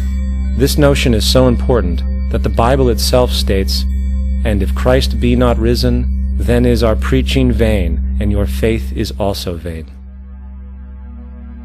Yet it is very difficult to take this account literally, for not only is there no primary source denoting this supernatural event in secular history, awareness of the enormous number of pre-Christian saviors who also died and were resurrected immediately puts the story in mythological territory by association. Early church figures such as Tertullian went to great lengths to break these associations, even claiming that the devil caused the similarities to occur, stating in the 2nd century, "The devil, whose business is to pervert the truth, mimics the exact circumstance of the divine sacraments. He baptizes his believers and promises forgiveness of sins. He celebrates the oblation of bread and brings in the symbol of the resurrection. Let us therefore acknowledge the craftiness of the devil, who copied certain things of those that be divine."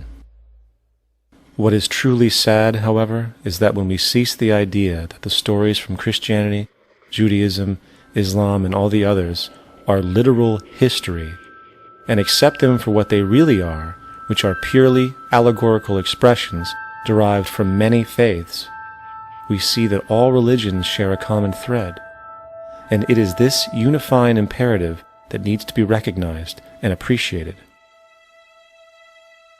Religious belief has caused more fragmentation and conflict than any other ideology. Christianity alone has 34,000 different subgroups. The Bible is subject to interpretation. When you read it, you say, I think Jesus meant this. I think Job meant that. Oh no, he meant this. So you have the Lutheran, the Seventh-day Adventist, the Catholic, and a church divided is no church at all. And a church divided is no church at all. And this point on division, which is a trademark of all theistic religions, brings us to our second failure of awareness, the false assumption of separation through the rejection of the symbiotic relationship of life. Apart from the understanding that all natural systems are emergent, where all notions of reality will be constantly developed, altered, and even eradicated, we must also understand that all systems are, in fact, invented fragments, merely for the sake of conversation. For there is no such thing as independence in nature. The whole of nature is a unified system of interdependent variables, each a cause and a reaction, existing only as a concentrated whole. You don't see the plug connected to the environment, so it looks like we're free, wandering around.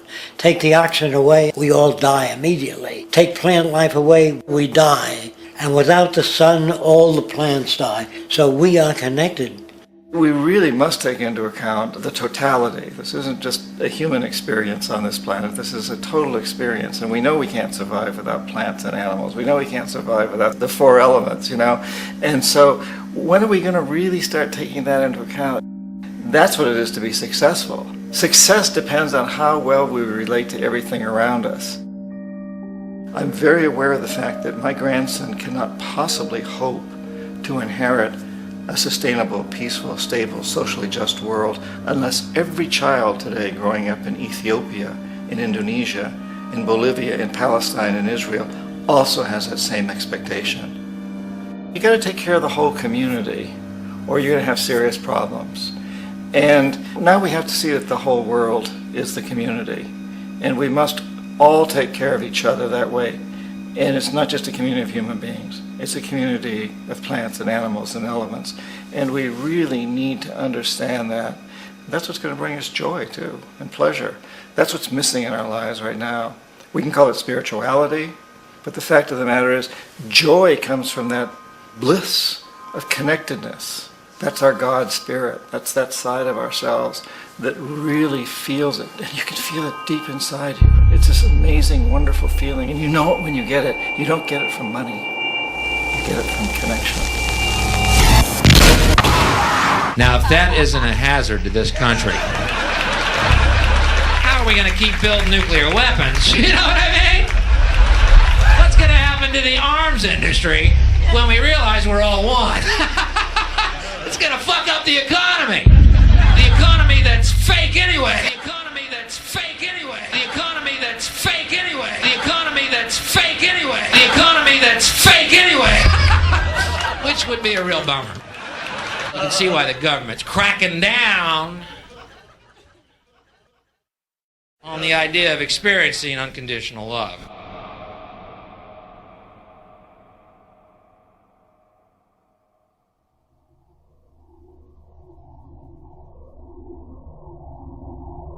Once we understand that the integrity of our personal existences are completely dependent on the integrity of everything else in our world, we have truly understood the meaning of unconditional love. For love is extensionality, and seeing everything as you and you as everything can have no conditionalities. For, in fact, we are all everything at once. If it's true that we're all from the center of a star, every atom in each of us from the center of a star, then we're all the same thing. Even a Coke machine or a cigarette butt in the street in Buffalo is made out of atoms that came from a star. They've all been recycled thousands of times, as have you and I. And therefore, It's only me out there. So what is there to be afraid of? What is there that needs solace seeking? Nothing. There's nothing to be afraid of because it's all us. The trouble is we have been separated by being born and given a name and an identity and being individuated. We've been separated from the oneness, and that's what religion exploits, that people have this yearning to be part of the overall one again. So they exploit that. They call it God. They say he has rules. And I think it's cruel. I think you can do it absent religion.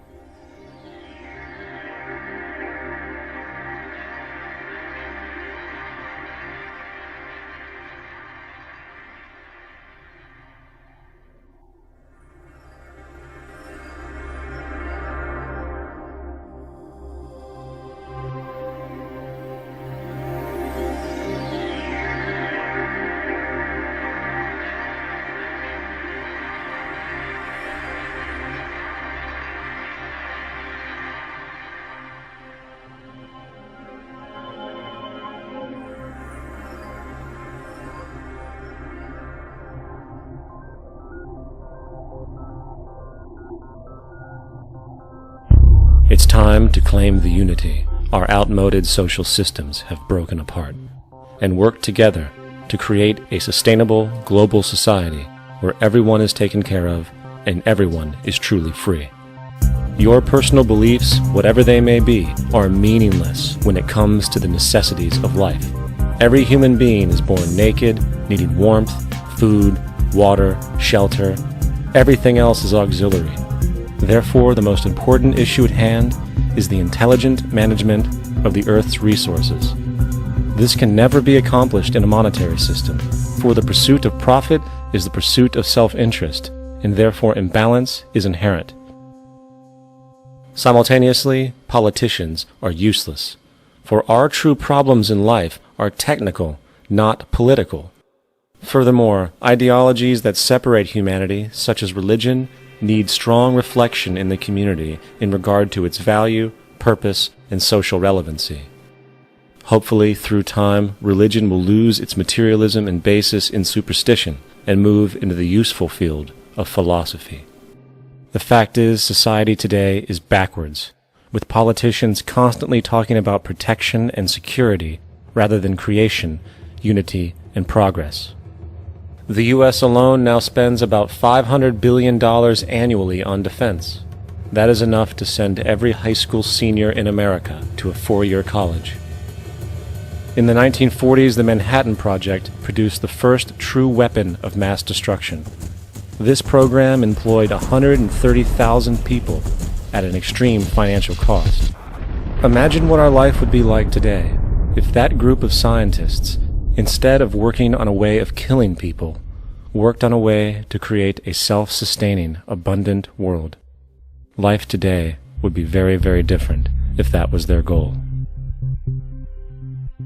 Instead of weapons of mass destruction, it is time to unleash something much more powerful. Weapons of mass creation. Our true divinity is in our ability to create, and armed with the understanding of the symbiotic connections of life, while being guided by the emergent nature of reality, there is nothing we cannot do or accomplish. Of course, we face strong barriers in the form of established power structures that refuse to change. At the heart of these structures is the monetary system.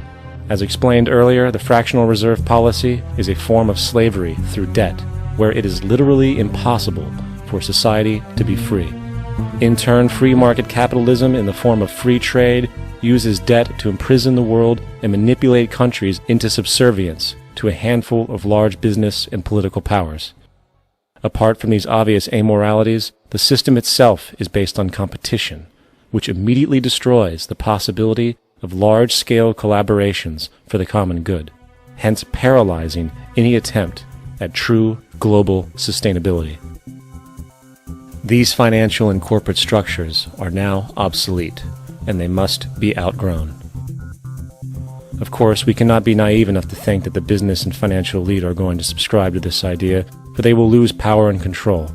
Therefore, peaceful yet highly strategic action must be taken. The most powerful course of action is simple. We have to alter our behavior to force the power structure to the will of the people. We must stop supporting the system. The only way the establishment will change is by our refusal to participate, while continuously acknowledging its endless flaws and corruptions. They're not going to give up the monetary system because of our designs of what we recommend. The system has to fail, and people have to lose confidence in their elected leaders. That will be a major turning point if the Venus Project is offered as a possible alternative. If not, I fear the consequences. The trends now indicate that our country is going bankrupt. The probability is our country will move toward a military dictatorship to prevent riots and complete social breakdown. Once the U.S. breaks down, all the other cultures will undergo similar things. As of now, the world financial system is on the brink of collapse due to its own shortcomings. The Comptroller of Currency stated in 2003 that the interest on the U.S. national debt will not be affordable in less than 10 years. This theoretically means total bankruptcy for the U.S. economy, and its implications for the world are immense. In turn, the fractional reserve-based monetary system is reaching its theoretical limits of expansion, and the banking failures you are seeing are just the beginning.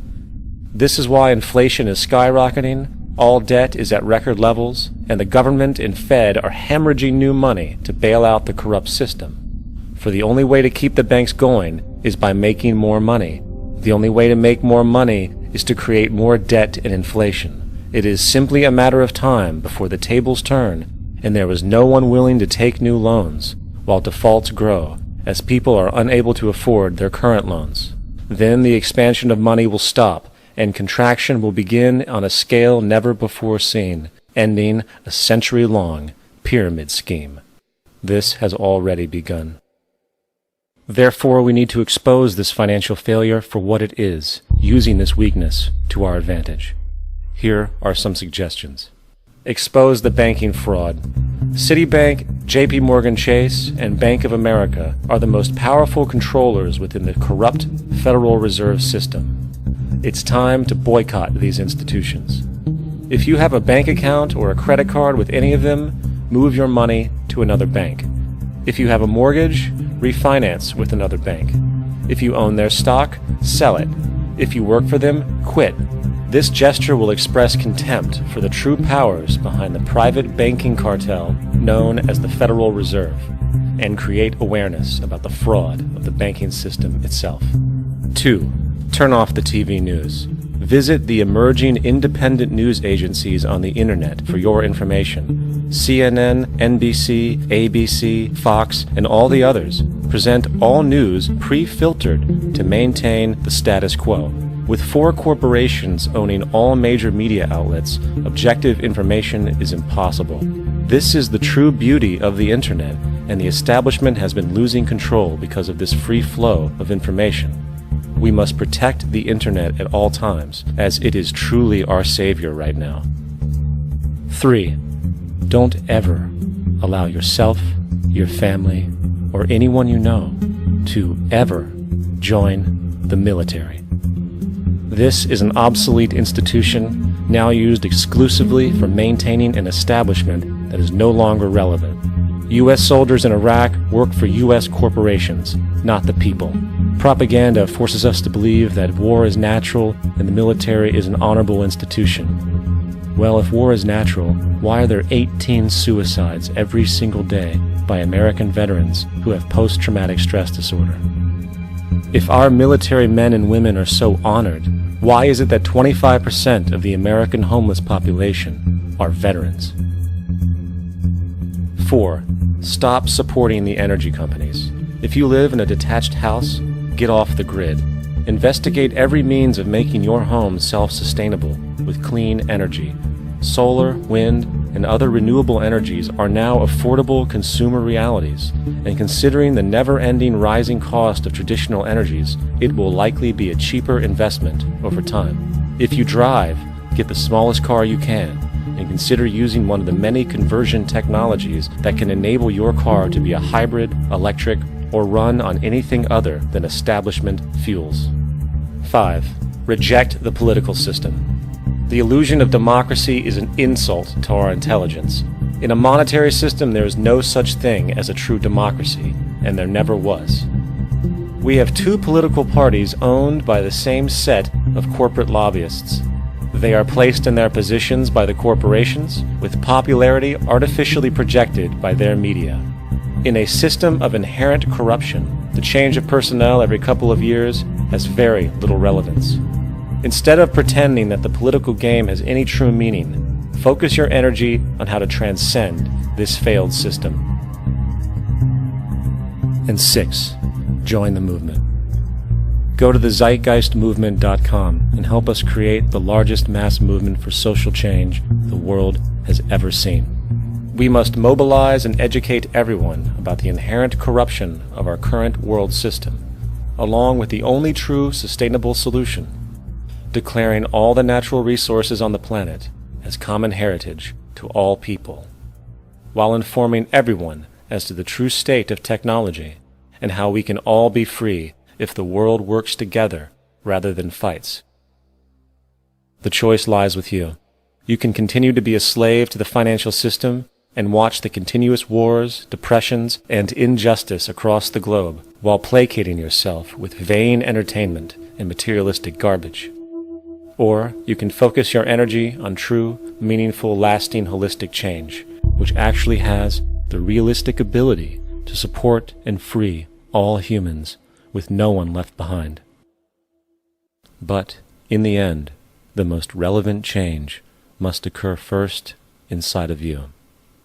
The real revolution is the revolution of consciousness, and each one of us first needs to eliminate the divisionary, materialistic noise we have been conditioned to think is true, while discovering, amplifying, and aligning with the signal coming from our true empirical oneness. It is up to you. What we are trying in all these discussions and talks here is to see if we cannot radically bring about a transformation of the mind. Not accept things as they are, but to understand it, to go into it, to examine it, give your heart and your mind with everything that you have to find out a way of living differently.